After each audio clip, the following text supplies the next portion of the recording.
I'm going to have to do something about getting this power evened out along this track.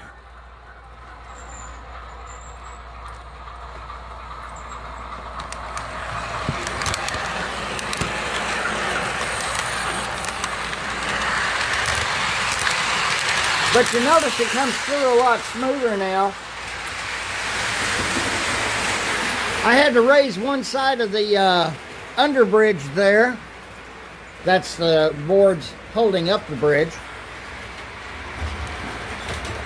Had to raise one side of it to get it to level up.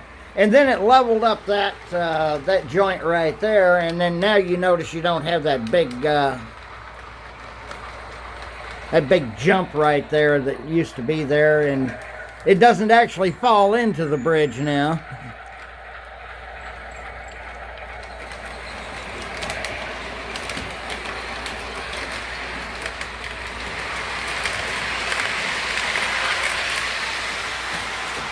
It's almost got like it's on slow orders going through that bridge. Basically, I need to hook up the pigtails or the feeder wires, put in some feeder wires, that sort of thing.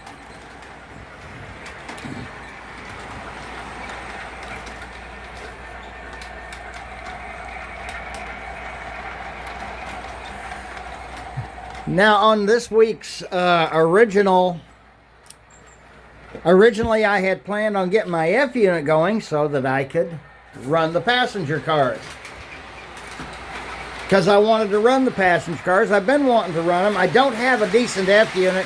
Sure, I could pull them behind the RS1 or the RS3 or even behind an 080 steam engine. The 040 probably isn't powerful enough to pull them. And in real life, the 260 wouldn't be powerful enough to pull 4 streamlined passenger cars, I don't think. It might be, I don't know. We'll have to figure that out later. Anyway,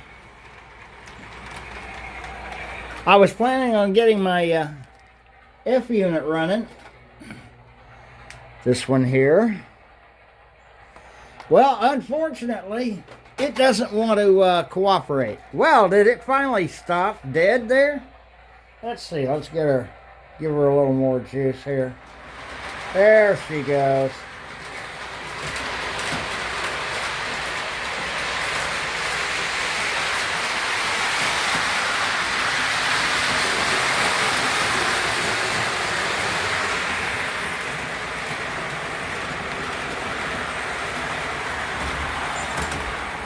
Maybe if I actually ran the train in the other direction, it'd go better.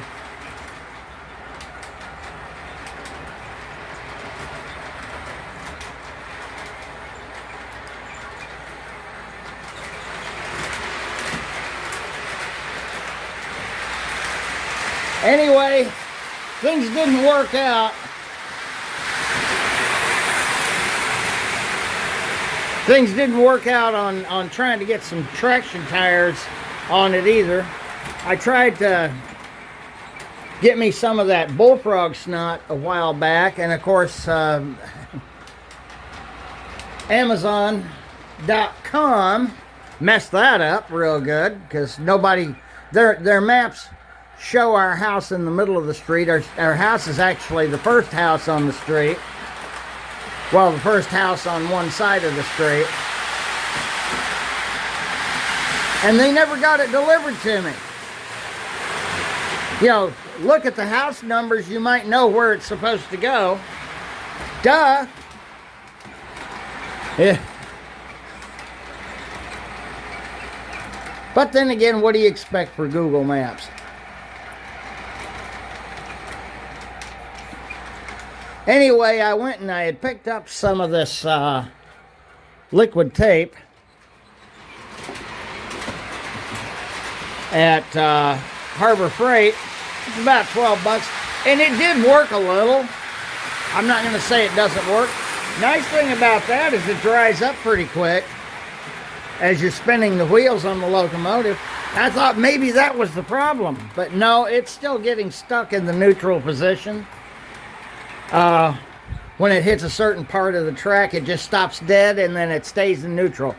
and until you take it off for a little while, then it won't go back. So I imagine there's something wrong with the circuit board.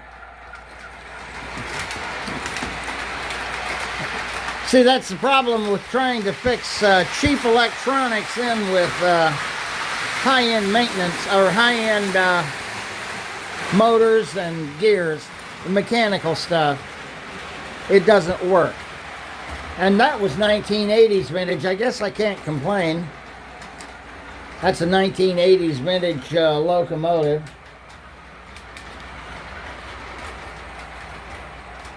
The F7 is. It's 1980s Williams. The motors work fine. Nothing wrong with the motors. But the thing of it is, the engine has no traction tires on it at all. None. Zip. Nada. And I was thinking, okay, that could be a part of its problem because it can't get the traction and it just gives up. But no, it just gives up anyway. So I did not get that one going, and without success, you just don't have success. You know what I'm saying?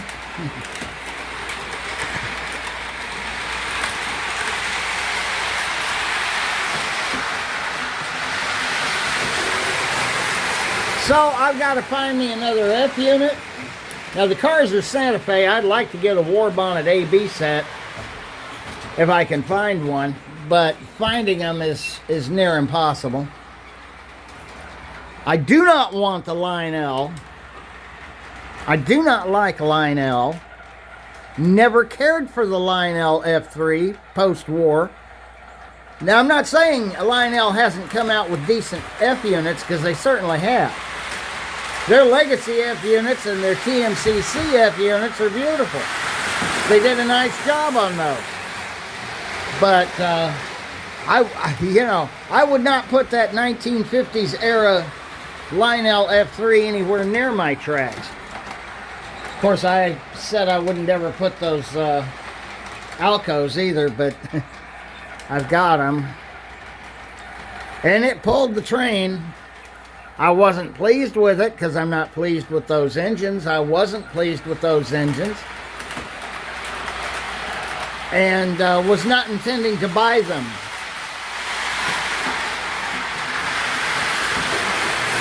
But I can't,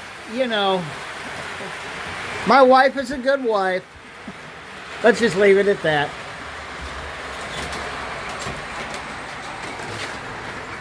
But I've also been working quite a bit this week. We're kind of clearing out some flood houses. We're doing some cleanup work in them. Houses that were affected first by Helene, and then they weren't really, these houses really weren't affected by Milton because Milton was south of it. So we really didn't end up with a storm surge up this way. Now these houses were all houses that were flooded by Helene. And we're still tearing out houses. We're still gutting houses when we can.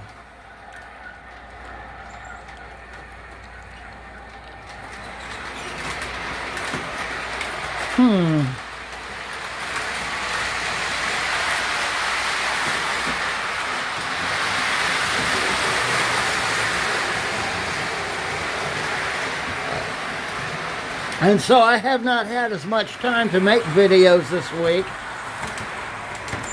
I guess I shouldn't complain. At least I'm getting paid for doing cleanup in these houses.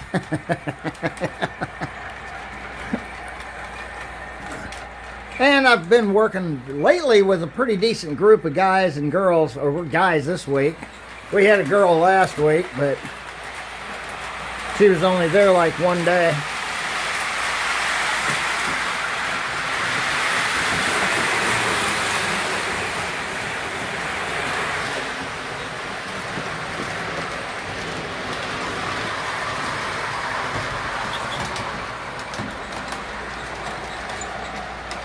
So basically I have like 4 good running locomotives.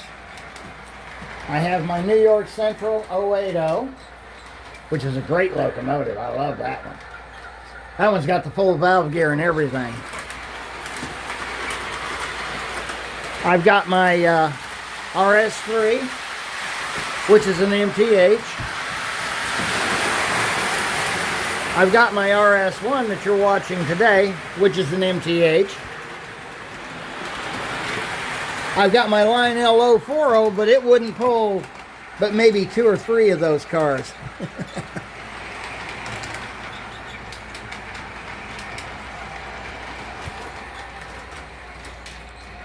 Now, we're entering train show season. As I said, one of the nicest things Dana did 2 days after we had Milton come through the state and rip the state in half.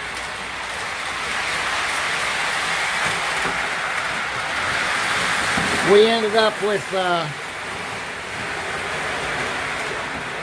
having a train show over at Dana's, and it was really a good thing. He didn't charge us anything for being there or anything like that. Yes, Dana's greedy, let's face it. But we love him anyway.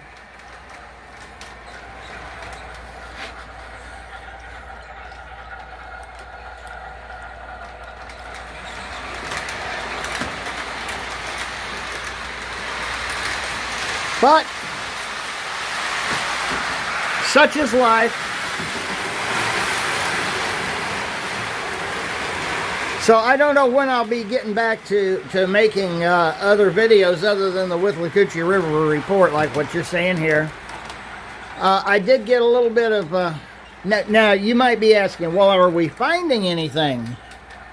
Well, yeah, of course. Let's see, where did I put it? I got this here soldering iron. Yesterday when we demoed a shed, got some spray paint and things like that. It was fair game on that one because we were demoing the shed. We were tearing it down. I can guarantee you that shed's damage was not from a flood. That shed's damage was from termites. About half that shed was eaten up. But after this lady, she got like 2 feet in her house now. They had already demoed the house and we'd already gone in and cleaned it up. So, did some cleanup work and her house has been sprayed. Her house is ready to start going back together now. But while we demoed the shed, I mean, there were all sorts of cool tools and shit like that were picked up. Unfortunately, most of the other guys had already claimed most of the tools.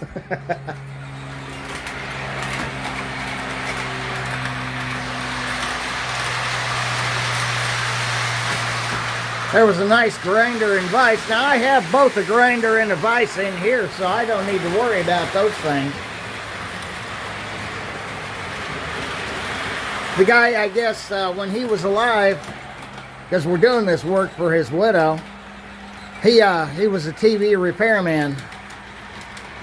Because he had a bunch of those types of electronics and stuff, so.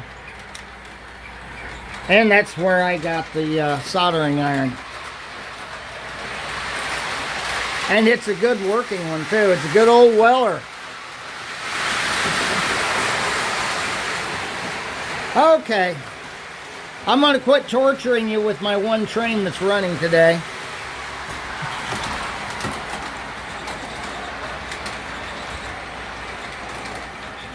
But just be aware that I may not be able to get videos out as often because right now we are in the throes of we've got Halloween season coming up and Thanksgiving and Christmas, so there's going to be other things that I'm going to be able to do to make money, so which is what I got to do anyway. But right now we've got a lot of storm cleanup, post-storm cleanup that we're still doing.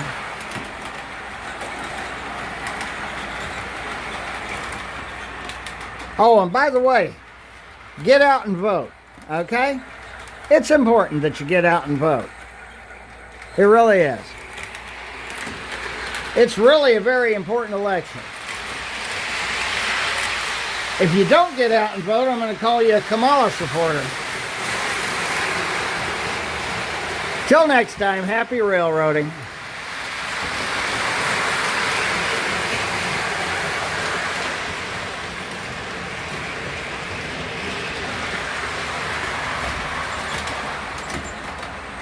Well, it's a fine Wednesday morning.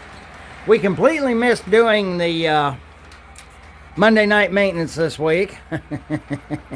Well, what can I say? Things didn't go the way I had planned. It never seems to.